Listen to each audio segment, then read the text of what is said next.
Emma and I start this episode by catching up and unpacking Pope Leo's latest comments on sexual morality and what they reveal about where the church still draws its lines. But Emma brings a perspective grounded in the history of LGBTQ lives, one that reframes the present by reminding us how much has always been there, even when it's been hidden or denied. What unfolds is a conversation about memory, power, and how the stories we inherit shape what we're able to imagine now.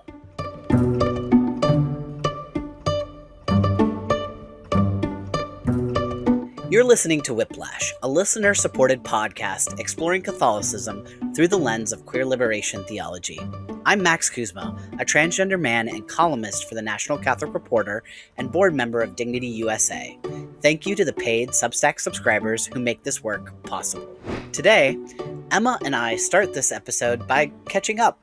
We spend some time talking about what's been happening lately, including Pope Leo's recent comments on sexual morality and what it feels like to hear those conversations continue in ways that are at once familiar and still deeply consequential, not just as headlines, but as something that shapes how LGBTQ people are seen and spoken about within the life of the church. And what emerged pretty naturally from that conversation is a deeper question. How do we situate ourselves in all of this? How do we understand our lives, not just in reaction to what's being said about us, but within a much longer story? And that's where Emma's work comes in and is really valuable. She shares about what she's been doing with archiving LGBTQ histories and taking seriously the idea that our lives didn't just appear out of nowhere, that there is a history here, a lineage, a record of people who lived, resisted, created, and believed in ways that still have something to offer us today. So then in the second half of the episode, Emma brings three historical figures that LGBTQ people might look to, not as perfect role models or as flattened icons, but as real, complicated people whose lives open up space for recognition, connection, and maybe even a sense of inheritance. Part of what's at stake in conversations like the ones we're having in the church right now is the history. Who gets remembered, who gets erased, and who we're allowed to imagine ourselves becoming.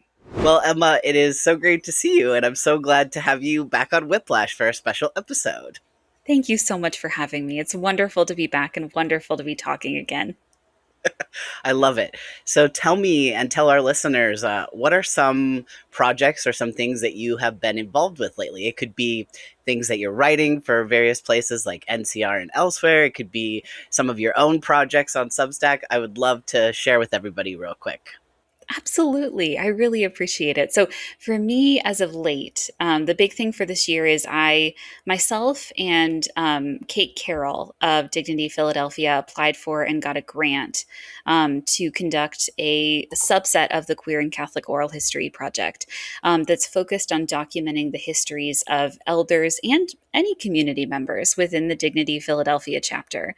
So, it's part of a larger return to working on the Queer and Catholic Oral History Project. So, for people who aren't familiar, the Queer and Catholic Oral History Project was an initiative that I founded about 4 years ago. It's based out of the Pacific School of Religion, and its objective is to document the experiences of queer and trans people who have had any connection with or interaction experience with Catholicism, including small c Catholicism, Orthodox Catholicism, old rite Catholicism, any manifestation it takes. And the goal of the project is to document not only histories of harm, including how people have faced systemic exclusion, emotional, spiritual, and physical violence within the church, but also to document spaces of community that LGBTQ plus people have founded, created, and fostered for themselves and for one another, along with queer Catholic joy that people are experiencing. So as part of the Dignity Philadelphia project, we've recorded over, I believe, 15 interviews with elders in the community, documenting yeah, it's been a lot of fun, documenting the history, which I've really enjoyed, of not just young members of the community who are kind of part of this revitalization of the chapter, but also a number of people who were critical in the chapter's response to the 1980s AIDS and HIV crisis. So, at a time, and we'll talk about this a little bit later, when many churches and funeral homes were refusing to prepare the bodies of people with HIV and Yeah. AIDS for burial and also to bury them, Dignity Philadelphia stood up and stood out for their community and Yeah. served them. Yeah, absolutely. That's one of the things I've always really loved about Dignity is, what wherever the cutting edge, wherever the question of, our human rights are on the line as LGBTQ people, Dignity has always been standing so strong in that space. That's something I've observed that I'm sure you've seen in these interviews as well.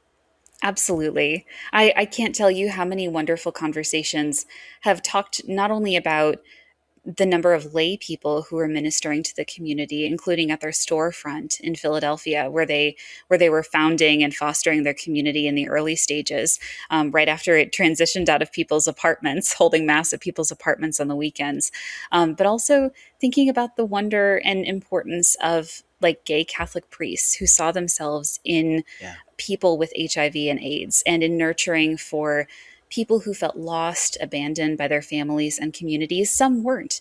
In fact, there are beautiful stories of people who found community and support at Dignity Philadelphia with their families. But in those who felt lost and excluded, seeing themselves and nurturing that younger part of themselves. And I know that, one of the big motivations for you that you've talked about before with doing the Queer Catholic Oral History Project and other similar projects, a lot of it that you've spoken about has been about being able to know that you weren't alone in your own queer Catholic experience and kind of have touch points. And but I'm curious as well, as a historian, a little bit more about like, what excites you about doing this type of work, really, like from the history perspective, because I know you have that great personal connection too. Absolutely. I've been thinking about it more since the last time that we've spoke, and it's been a little bit of just solidifying for me how there was such a deep and, as you mentioned, profound love of being part of these projects and being part of documenting stories that I needed and I still need growing up, that I hope will be useful and helpful for other queer and trans people navigating Catholic spaces, navigating Catholicism in any other sense. But it's been such a joy spiritually to be part of this project. And I think I was hesitant at first to connect the idea that recording oral histories, recording the histories of our community members, yes, of community members standing up and protecting one another, but just queer and trans people existing, whether it be at Dignity Philadelphia, there was a wonderful Halloween party that they hosted where they all came in like a Catholic school night. So like some people were dressed in like Catholic school uniforms, some as Catholic bishops. I was like, just moments of queer Catholic joy, not only survival and resiliency, but also just existing and visibility, has been so deeply sacred to me. So I definitely consider conducting oral histories and collecting the histories of my community not only to be like a spiritual practice, but also for it to be a form of spirituality and spiritual practice for myself. I really love that. That's really beautifully said, Emma. And Thank you. an, another question, I guess, that I think of when we talk about some of these topics is, you know, it's so interesting, especially in the time of the HIV and the AIDS crisis. You mentioned family members maybe not wanting to participate in funeral arrangements or all the things around that. And it's just very interesting to me because it was a time when there were so many unknowns about, you know, what exactly even was this disease and who it was striking, like all of those components.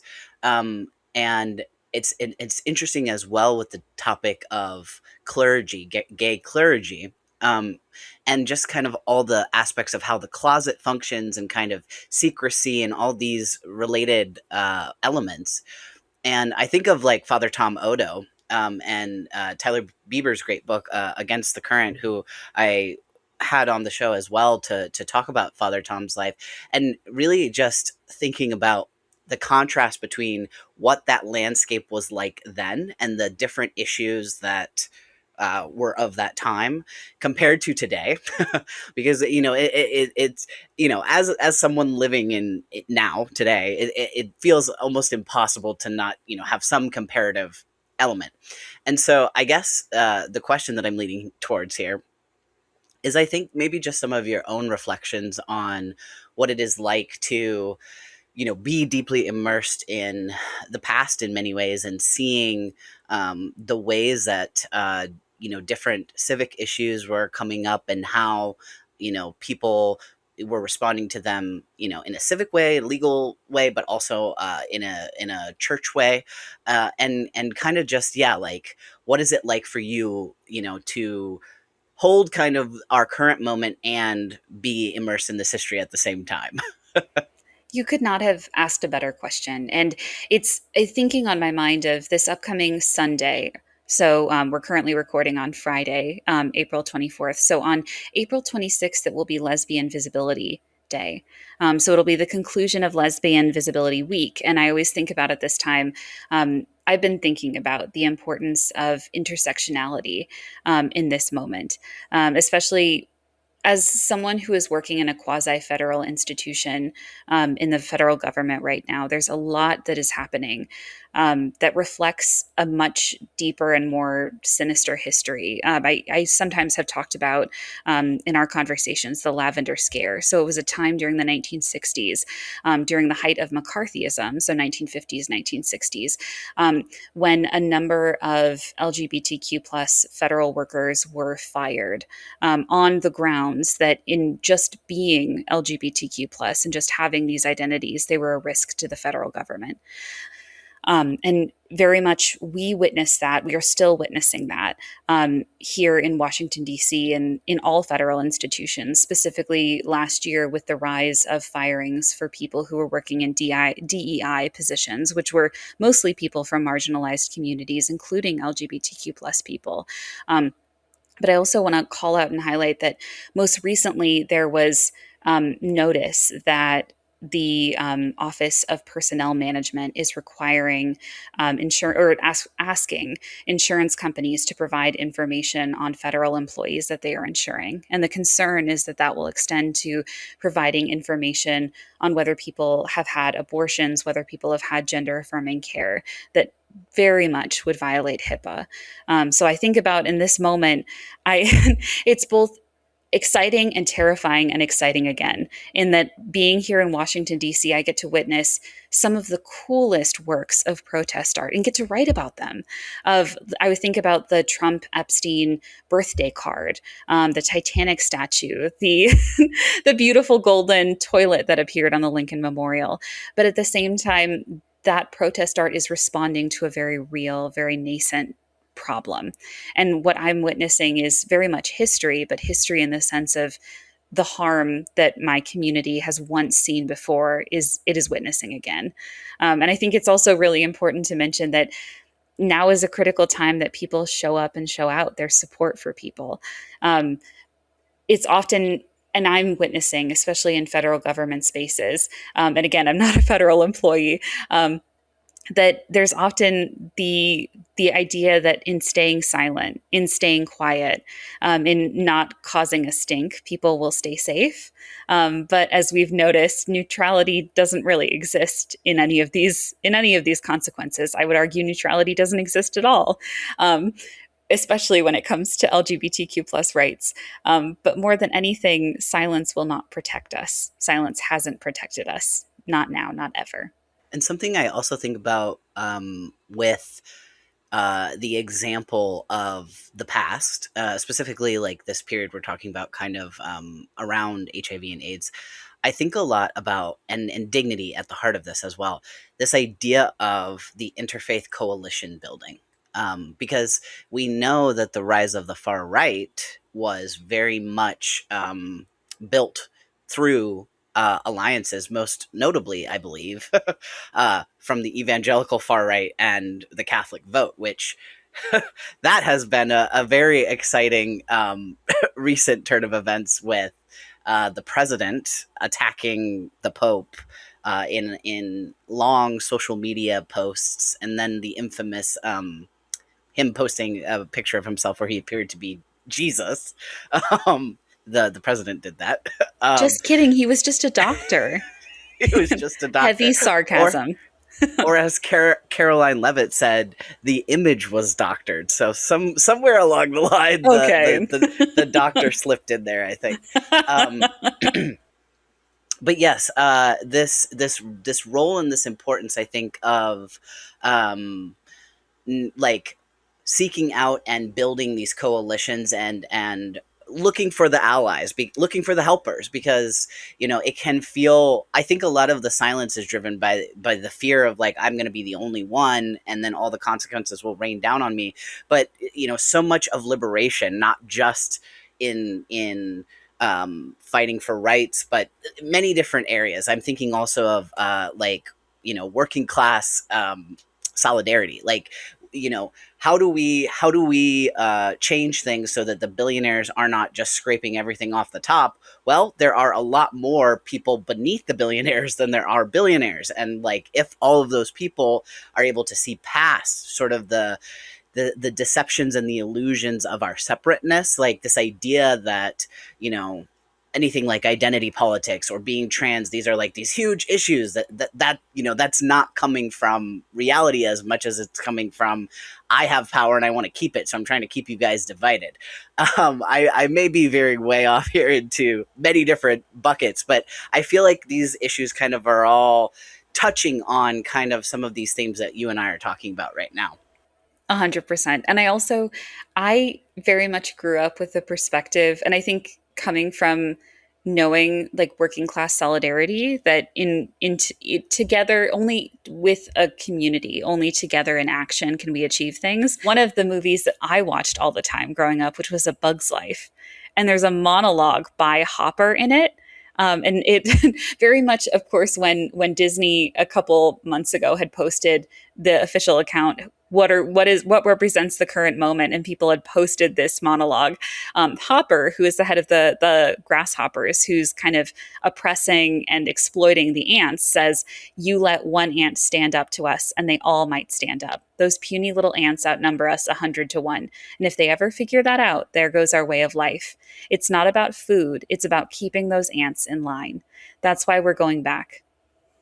Yeah, absolutely. That's a great quote for the liberation part. Absolutely. I also wanna ask you, because I got a little too excited, but I wanna ask you your It's okay. perspective, being in DC and kind of witnessing the president and on social media saying these things, and also having your Catholic connection. Kind of, what did you feel like? What responses did you see? What was your perspective? Do you mean in relation to what Leo said, or just more broadly? I think specifically this conflict between the two, where the president is basically attacking the Pope, saying he's weak on crime, those types of things. Absolutely. No, it's been very, very interesting, because I've also in DC, but also online. I've known a lot of people online and also locally that no longer identify as Catholic, but kind of felt this kinship and solidarity with the Pope, and maybe for the first time, like felt an element of representation.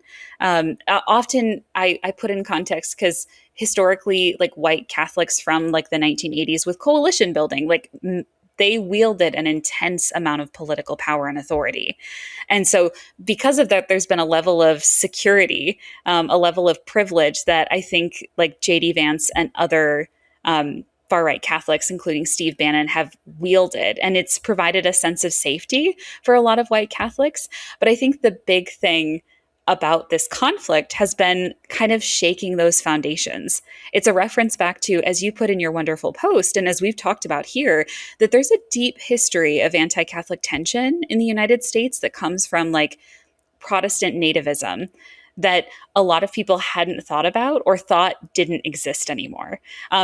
Newsflash, it does, and it especially impacts many Latino Catholics in the United States. Especially as we witnessed what happened with bishops and priests being denied providing communion to people in detention facilities, all of that. but I think it's shaken the foundations. It shook the foundations, because a lot of white Catholics, a lot of far right Catholics felt these past 2 weeks, that they had to make a choice, whether that was allegiance to Trump, and to Trumpism, this fictitious religion, or it was allegiance to the Pope. And I think for the first time, it referenced back to these historical issues where one of the grounds for this like Protestant nativism was, can Catholics truly be loyal to the United States? Are they always going to have this dualism, this dual loyalty to the Pope? And I think for the first time, we're like, in first time, but for the most recent time in modern imaginations, we're seeing that play out again. And so I think it's very strange. I was like seeing Bishop Barron, seeing the Knights Templar, seeing a number of far right groups that were not only outspoken supporters of Trump, but had excused past actions, especially when he had posted last year, I believe it was, when he had posted himself in an AI generated images of the Pope. I was like, who were able Yes. to excuse that at this specific moment, coming out and like getting in like verbal fisticuffs with the current Pope was a turning point. And it's been interesting. Absolutely. I have been really watching those. I've been watching the responses from like the people like Barron, where Yeah. it's not the set of Vantists. It's not the people who are like already overtly denying the authority of the Pope or questioning it. I have been really interested in the people who this whole time have been holding these more far right viewpoints or positions, and then now when the rubber meets the road, how are they going to defend this?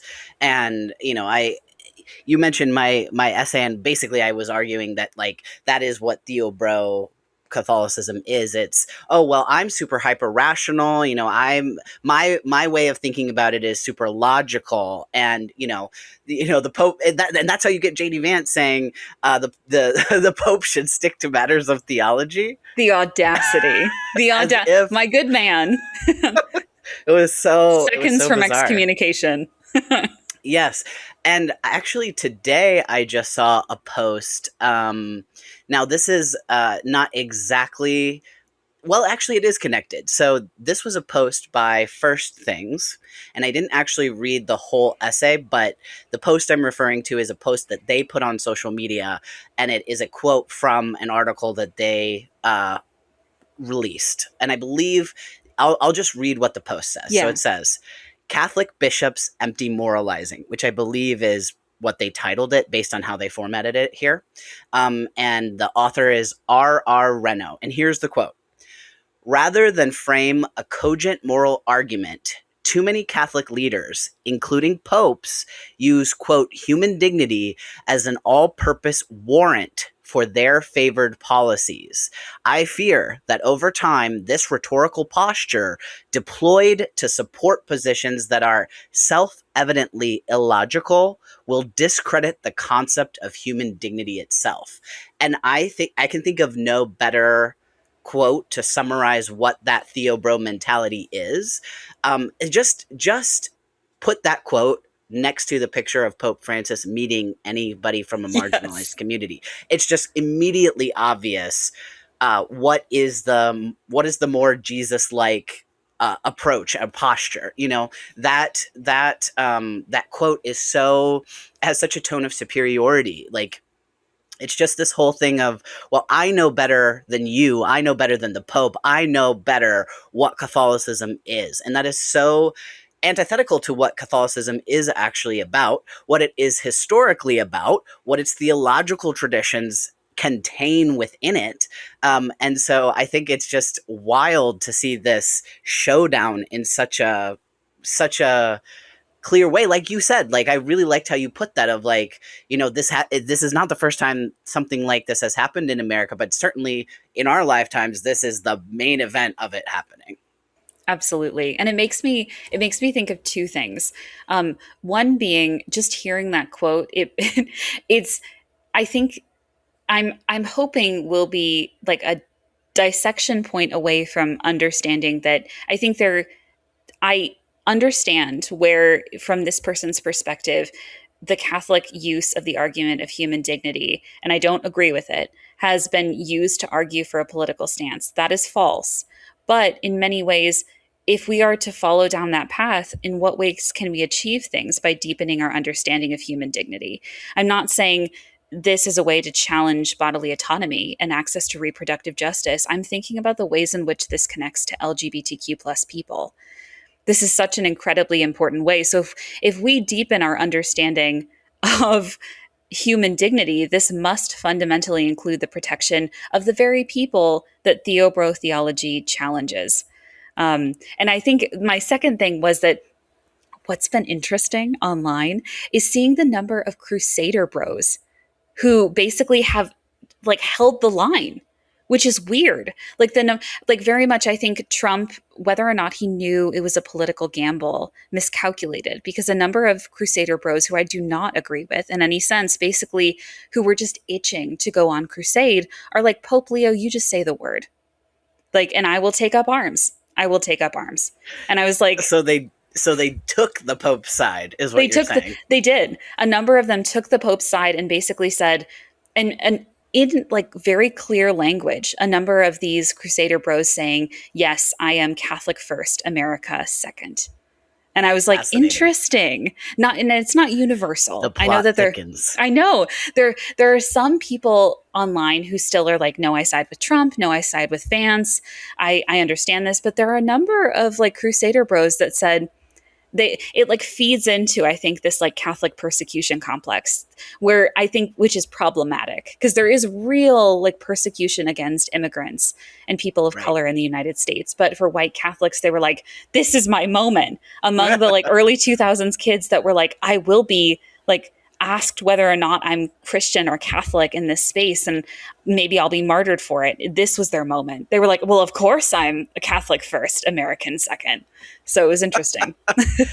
Yes, I'm really glad you brought that up too. And so now, before I have one last thing for you before we turn to our before we turn to our examples is, and I think it's intimately tied to the human dignity piece, which is the most recent comments by Pope Leo, which I believe were took place when he was on a plane concluding an event in Africa and going to another location. He spoke with the press. I'm just going to read the two paragraphs of what he said, and then we can just talk about it really quickly. But I really do think it ties into this question of human dignity, certainly. So he said, first of all, I think it's very important to understand that the unity or division of the church should not revolve around sexual matters. We tend to think that when the church is talking about morality, that the only issue of morality is sexual. And in reality, I believe there are much greater and more important issues, such as justice, the equality, freedom of men and women, freedom of religion, that would all take priority before that particular issue. Invoking Pope Francis's well-known statement of tutti tutti tutti, all are welcome, Leo said, all are welcome, all are invited. All are invited to follow Jesus, and all are invited to look for conversion in their lives. To go beyond that today, I think that the topic can cause more disunity than unity, he added, and that we should look for ways to build our unity upon Jesus Christ and what Jesus Christ teaches. And so that comment, understandably, spurred a lot of reactions from a lot of LGBTQ people and LGBTQ Catholics. I was curious your kind of take on that one. Absolutely. I see it in two parts. Part of me understands and also approaches it with an appreciation for Pope Leo, basically saying that there are other issues besides sexuality. Because I think there's often an essentialization of Catholic conservatism or Catholic theology as a whole to only pertaining to matters of sexuality. There's a number of other issues out there, including access to a number of bodily rights, thinking of food, water, housing, shelter, access to healthcare.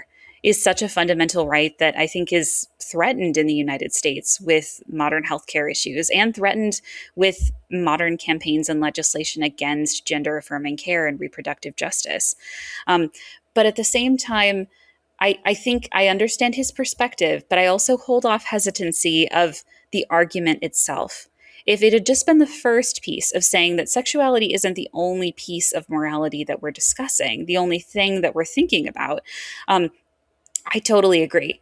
My concern is only in avoiding discussing LGBTQ plus people for the purpose of promoting unity in the church denies the church's urgent need to address the human dignity and protect the livelihoods and rights of its members. So whether or not LGBTQ plus people are part of the church, I know many, including a couple on this call, but whether or not these people are part of the church, it is an equal initiative to protect the rights of queer and trans people, just as it is to protect the rights of unhoused people, to protect the rights of people in poverty, to protect the rights of anyone who is marginalized by systems of oppression that Pope Leo mentioned in that first paragraph. So I don't think it can be an either or. And I think the construction that I want to promote a unified church at the expense of queer and trans people is wrong. So I understand part of the argument, but I disagree fundamentally with the second part of it. I don't think we're expensible for church unity. And there's definitely like some part of me that's like, so wait, is he saying, that the church uh needs to everybody needs to agree like completely in order for anything to be a position, which that's just like not that's not computing for me. No. And also that also doesn't really compute for like if you're going to stand for something, right? Like you should stand for something that is right because it's right, even if it does cause disunity, to be honest. That's my take, though. I'm not the Pope, so I'm not looking at it from this perspective of these vast differences across the whole globe, really, of things that may seem. And Father James Martin made this point in some of his writing about this on social media, that things that in some parts of the world feel like, well, duh, we should easily do this, whereas in other places it's seen much more controversially. Like, I understand that, and I can extend some, empathy to that perspective as well. But I think, you really did capture it, because, how would we feel if we were more explicit in replacing that marginalized group with any other? Like, what if we said, the talking about the poor, that's too that's too polarizing and will cause disunity, because the truth is that LGBTQ people are marginalized. Like, you know we I can hear all types of different arguments against that, which largely amount to, I feel that probably a strong argument from conservatives would be, well, these identities don't actually exist, these are just confused people. Well, irregardless of that, we have data, statistics, and science that give evidence for the reality of the experiences of LGBTQ people. So this is a very real group of people, and I don't think that I'm going too far in, saying it's like substituting out another marginalized group, because that's the other thing, is we know from uh, scientific study, and we have the evidence that LGBTQ people face the same types of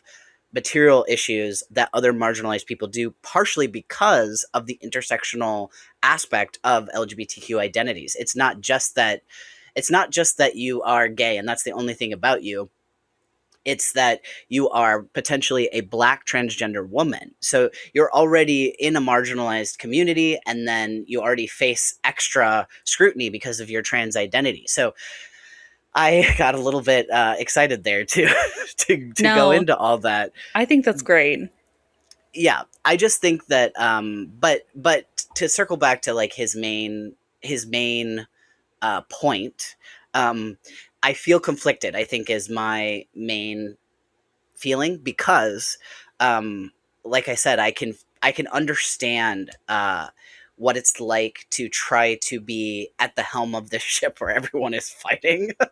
Everyone's like at each other's throats in different ways. But at the same time, I think it's just that the language is so disappointing. To me, a lot of the time, the things that he says, it really feels to me that there should be a way to honor the marginalized people that you're talking about, without just making it, well, we can't deal with this right now. Like, that feels dismissive in a way that, again, with this topic of human dignity, it feels like we're not fully, there. And I will say, sorry, one last thing before we get into You're these totally good. examples. I will say that again, with the example of Pope Francis, I feel like I just repeat myself about this all the time, where we want to see Pope Leo do similar things to what Pope Francis did regarding, we want to see Pope Leo meet LGBTQ people themselves, not just representatives or people who have done good work, but the actual members of the community. And that is the part where I would connect it to another recent headline that I was involved in, kind of in a small way. So in March, there was actually New Ways Ministry organized, and New Ways Ministry, of course, is an LGBTQ Catholic ministry that has done great work for many years, often intersecting with Dignity Philadelphia. Um, so I know Emma has connections and stories about that part. But New Ways Ministry hosted a meeting with bishops who were open to hearing about LGBTQ life, stories, theology. So we had multiple different panels at this meeting.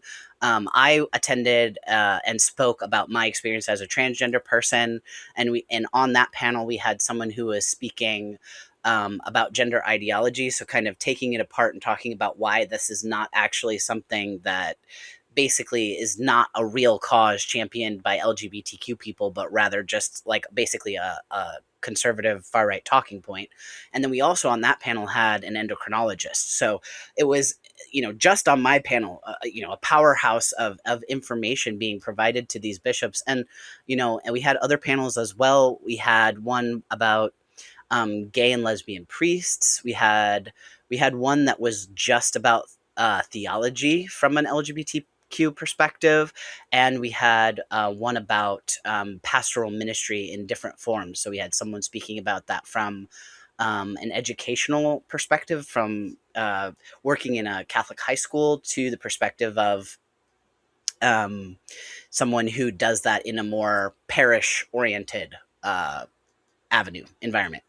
And so, and the reason I bring this meeting up is because, these types of meetings where people, people organize meetings for bishops all the time. The great example would be the Napa Institute. And, one of the bishops at this meeting mentioned, this idea that, you know, once a year, they gather all the bishops in this really beautiful, warm scenery in the middle of the winter. So it's like this, like a vacation. And then they provide them basically all the talking points for the conservative side of things. And so I am not saying that we need, I don't think that we need to have bishops being lobbied back and forth for the rest of time.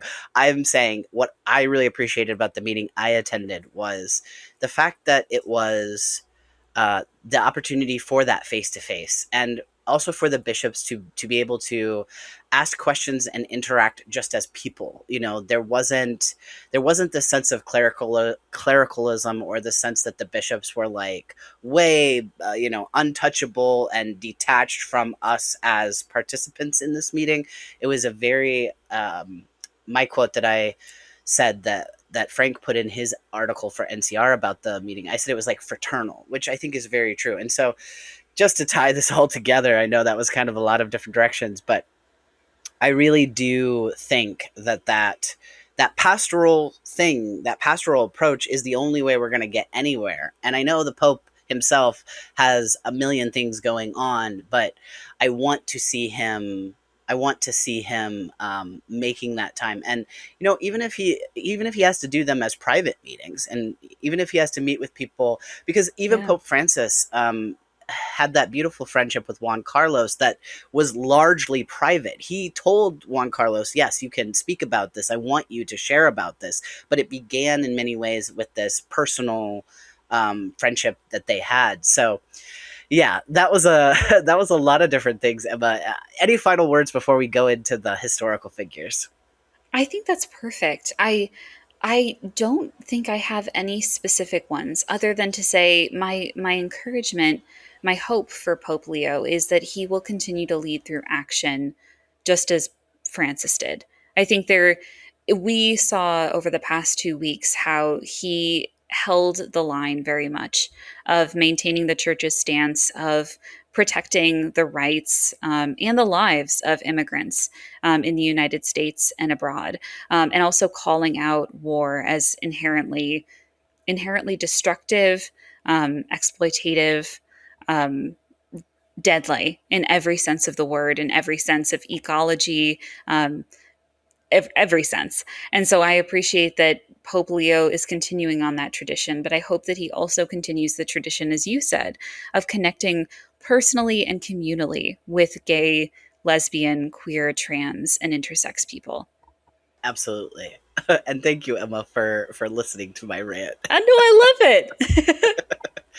So now, I know that we went wild with this I conversation so love far, but it.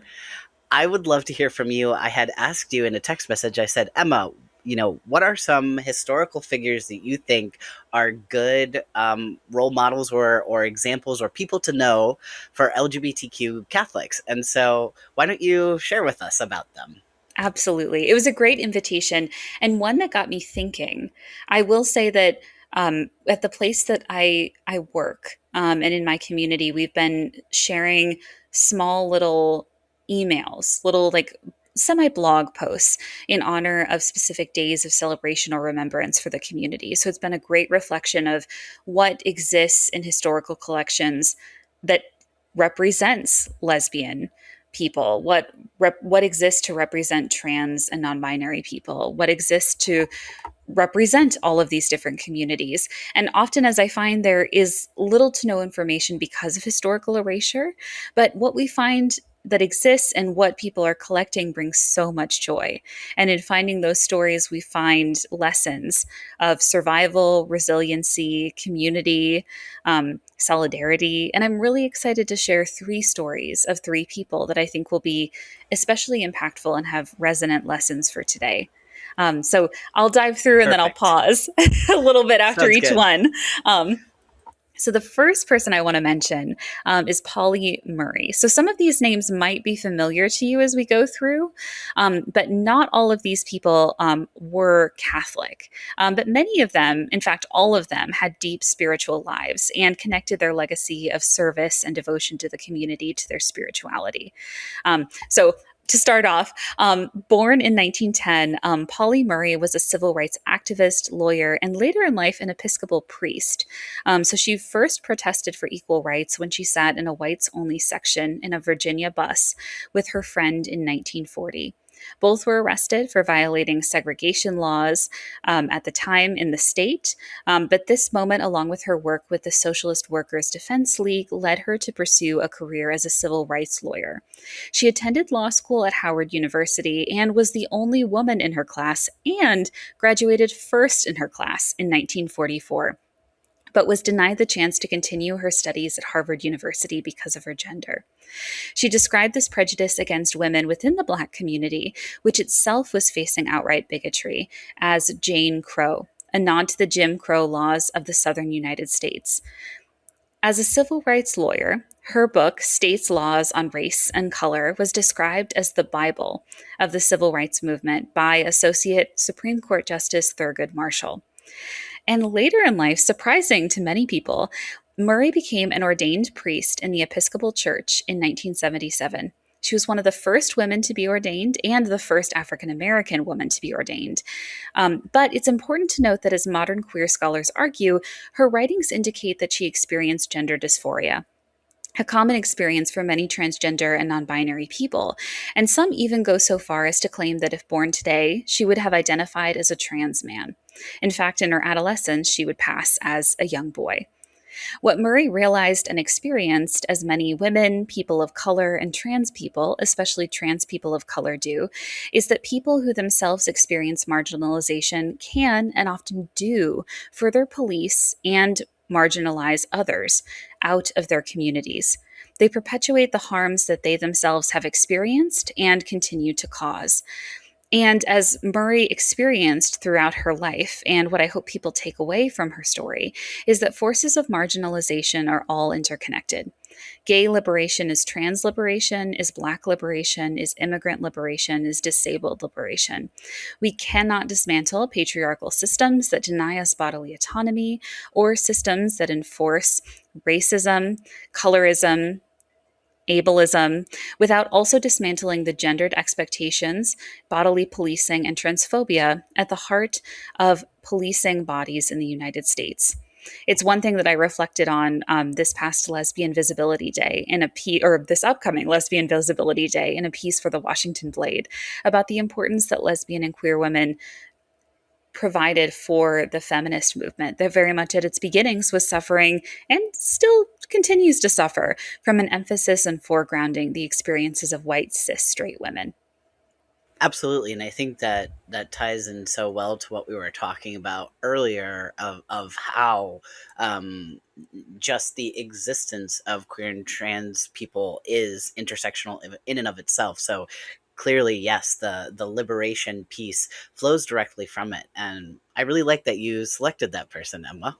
Absolutely. Absolutely. And I think I implore people in listening to Polly's story, and I encourage more people to learn about her incredible writing and activism, is that intersectionality is the only way through which we can connect and build solidarity, but also understand the ways in which elements of patriarchy are connected to elements of white supremacy, are connected to elements of eugenics and body policing that cause and remove access to systemic protections for disabled individuals and access services writ large in buildings. And we're witnessing that right now on a massive scale in the United States, where, as I mentioned before, a number of people who felt that they could uphold this neutrality to protect themselves, that could protect themselves in silence, can't. Many of us exist within multiple intersectional marginalized communities, and calling that out is realizing that protecting our rights and our liberation must come at protecting the rights and liberations of other people. Yeah, and it makes me think of how learning these stories and being exposed to these stories also calls us out of our assumptions. The because white supremacist patriarchal cultures really rely on you not thinking critically about their existence. They don't want you to question it. They want you to think that it is inevitable. So yeah, I think it's a critical way of kind of looking at it from a different perspective, or looking at it from a different angle, and letting that challenge you as you think about your role in what's going on today. Absolutely. Absolutely. And then the second person I wanted to highlight is Sylvia Rivera. So, born in 1951 in New York City, many people will likely know Sylvia's name. Rivera was a trans Latina woman and transgender activist. And along with her close personal friend, Marsha P. Johnson, another person people will likely know, Rivera participated in the 1969 Stonewall Inn riot. I intentionally use the word riot because sometimes people use uprising, and it's important to realize that often it's through riots and sometimes physical action that things are accomplished. So while she clarified, Rivera that is, in a 2001 interview that she did not throw the first Molotov cocktail, she did throw the second. So what this specifically was a protest of continued police brutality against patrons of the Stonewall Inn, which was a known gay institution in New York City. So after Stonewall, Rivera fought against trans exclusion within the Gay Activist Alliance, along with trans exclusion within the guidance of the Sexual Orientation Non-Discrimination Act in New York City. She also served as the very person, she also served the very person that she once was, notably an unhoused trans person who was also a sex worker. Along with Marsha P. Johnson, she founded the Street Transvestite Action Revolutionaries in 1971. And as she explained, quote, decided it was time to help each other and help our other kids. We fed people and clothed people. We kept the building going. We went out and hustled the streets and we paid the rent, unquote. Although Rivera rarely spoke about her spirituality, Reverend Pat Bumgardner said at her memorial service at the New York City's Memorial Metropolitan Community Church that Rivera was, quote, always a deeply spiritual person, very, very connected to the spiritual realm and especially devoted to St. Barbara. And in the last few years of her life, she found a home and what she called her true family here in the church, where she not only worshiped, but worked, unquote. What I hope people take away from Rivera's story is her commitment to service. Several years before her death, she served as director of a small food pantry at the MCC, Metropolitan Community Church, and as her dying wish pleaded with Bumgardner to create a safe space and emergency shelter for unhoused queer young people in New York City. It now exists and is called Sylvia's Place. Rivera's legacy, I believe, is one of service to her community, to her younger self, and to the wider LGBTQ plus movement, especially one that systematically excluded her and other people that were marginalized, to continue to fight for the rights of a movement whose own leadership was denying her personhood is an act of radical acceptance, but also an act of radical compassion, empathy, and understanding. The service that she demonstrated was one that fundamentally resonates with Polly's ideas of intersectionality. I think specifically of a 1989 interview where Rivera was also involved in the Black liberation movement and the peace movement, noted similar issues within those movements around intersectionality, but also the importance of demonstrating service not only for other communities that we're part of through intersectionality, but also ministering to our younger selves, wherever and whoever they take the form of.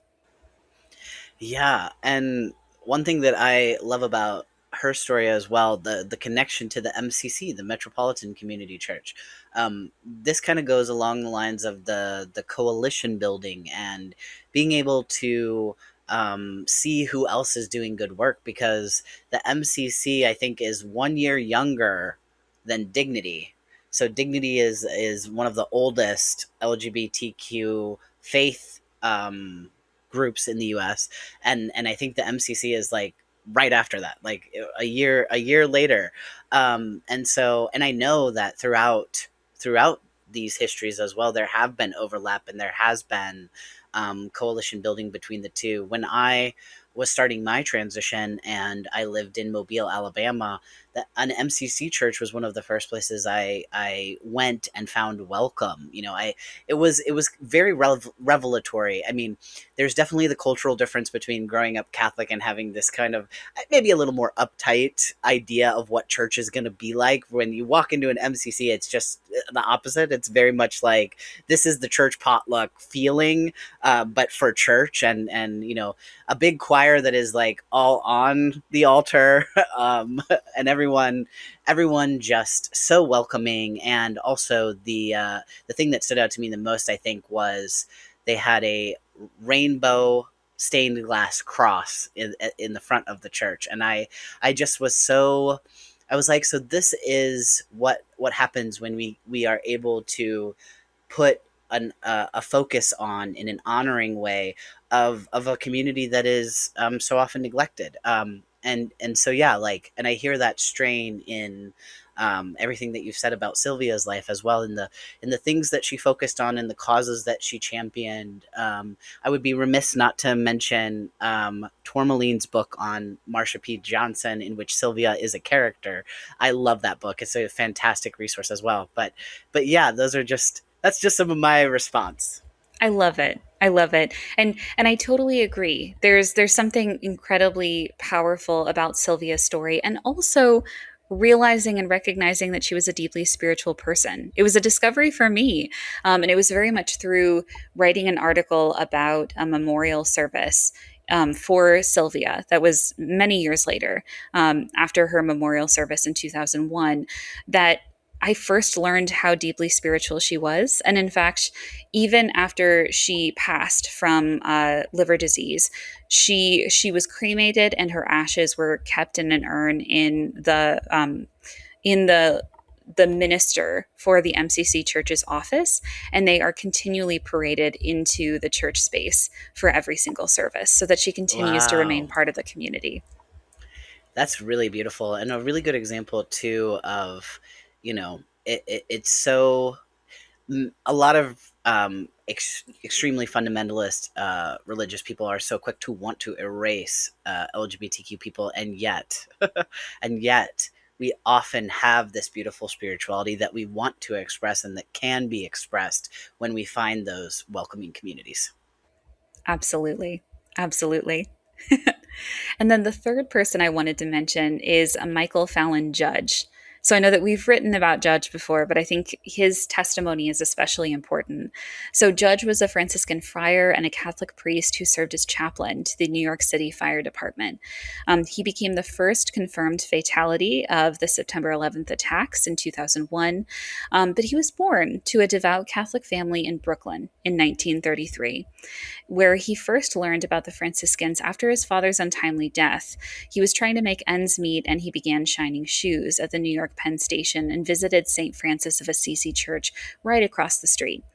He professed his vows as a full member of the Franciscan Order in 1958, and after completing his studies at Holy Name College Seminary in 1961, was ordained a priest. Although he first began his work as a priest assigned to the Shrine of St. Anthony in Boston, Massachusetts, he was actually appointed chaplain to the New York City Fire Department in 1992.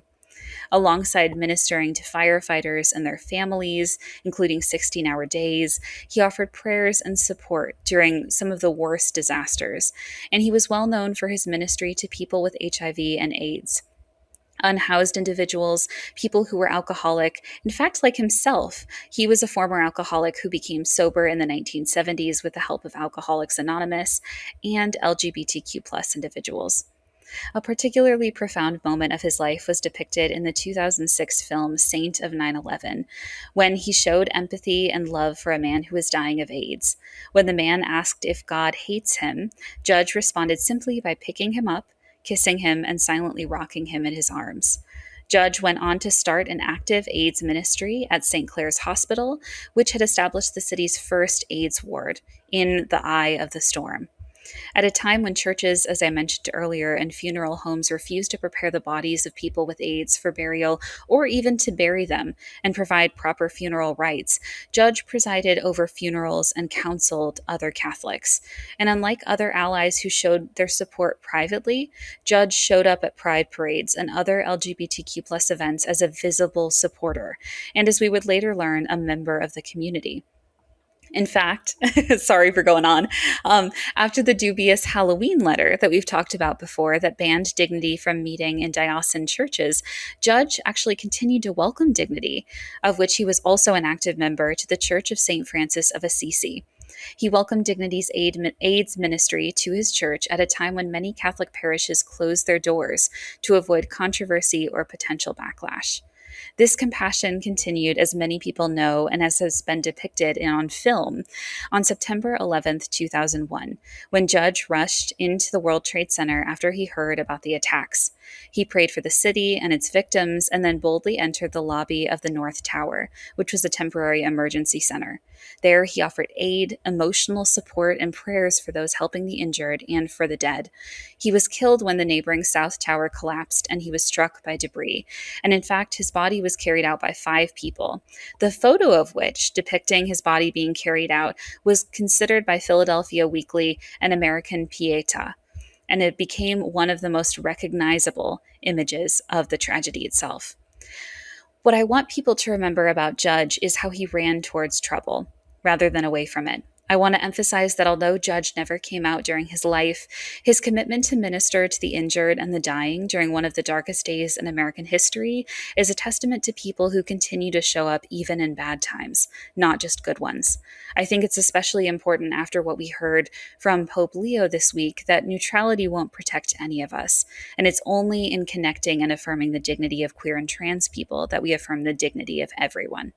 So it's especially important that in moments where people try to choose silence in order to protect themselves and their institutions from controversy, from media spotlights, that it's the people who show up and continue to be visible, outspoken advocates for the communities who are the real people advancing change.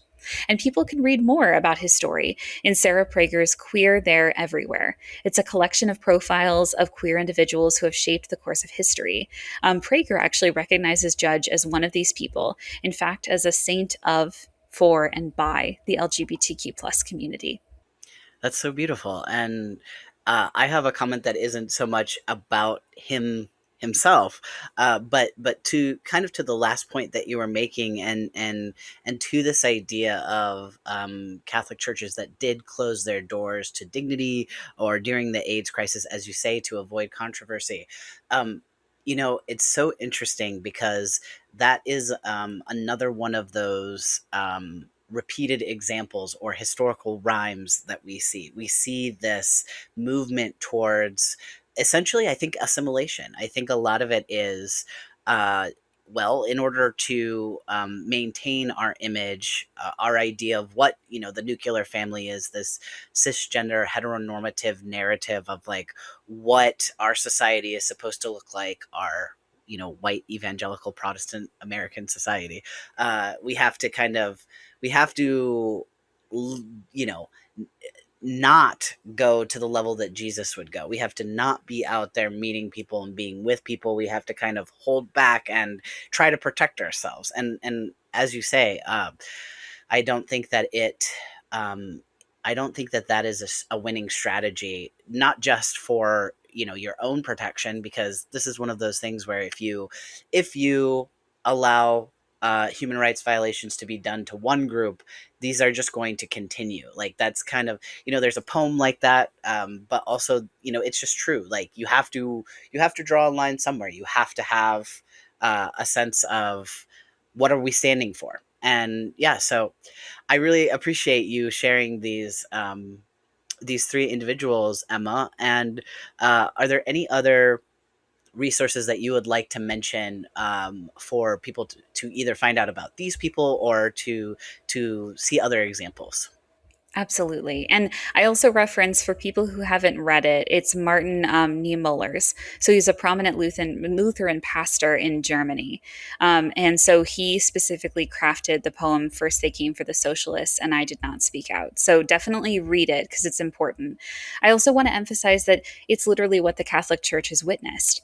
Very much first, the Trump administration came for trans and queer people. Then the administration at the same time came for immigrants, for people of color, for disabled people, for women, and very much then came for the Catholics, in the same pattern reversing what we have seen historically in the fight for rights and liberation for all of us. I do also want to mention that all of the people that I highlighted here today, the three, are recognized as saints within the LGBTQ plus community. I say that meaning that not all of them are Catholic, none of them are recognized canonically by the Catholic Church, none are canonized, but they represent people who have existed not just within the community of trans and queer people that we know and cherish, but championed them and other marginalized groups. They fought for intersectional change, for service of their own community members and younger generations, as well as bravely in the face of violence and persecution for outspoken advocacy. It's sadly a reality in the church that many of these saints, specifically the Catholic ones, are not yet recognized by the church itself officially. In fact, a number of saints whose devotions run deep in marginalized communities should be remembered and celebrated. For a deeper dive into saints who are not yet canonized but revolutionized their communities, check out Libby Kircher's senior thesis titled Saints of the Margins. It's definitely worth a look. Excellent, Emma. Thank you so much. And I just want to say thank you again for taking the time to put this list of people, even though it was short, together.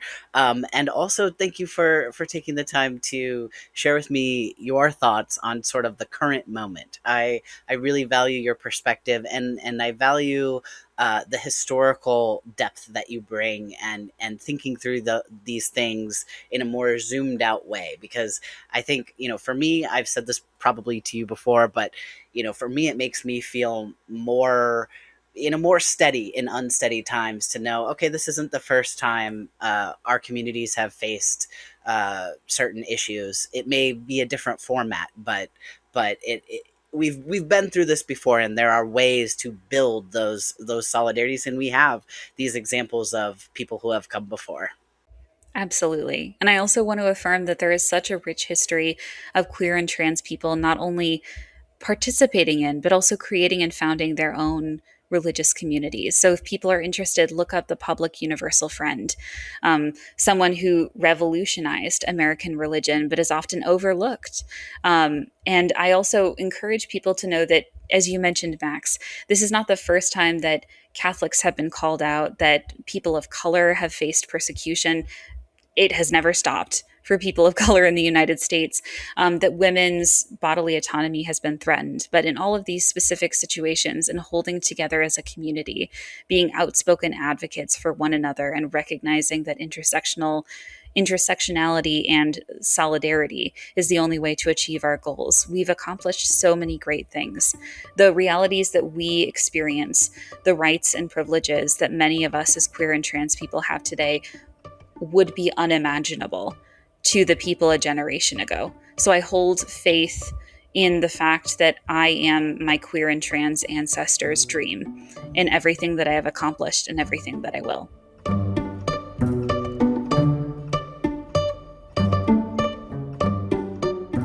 As we wrap up, I keep coming back to how grounding this conversation felt. Emma brought in this deep awareness of LGBTQ history that makes it a lot harder to believe the idea that we're somehow new or outside of the story. And that changes how we experience the present. Because when you know where you come from, it's harder to accept being erased, or to settle for a version of the church that can't imagine you in it.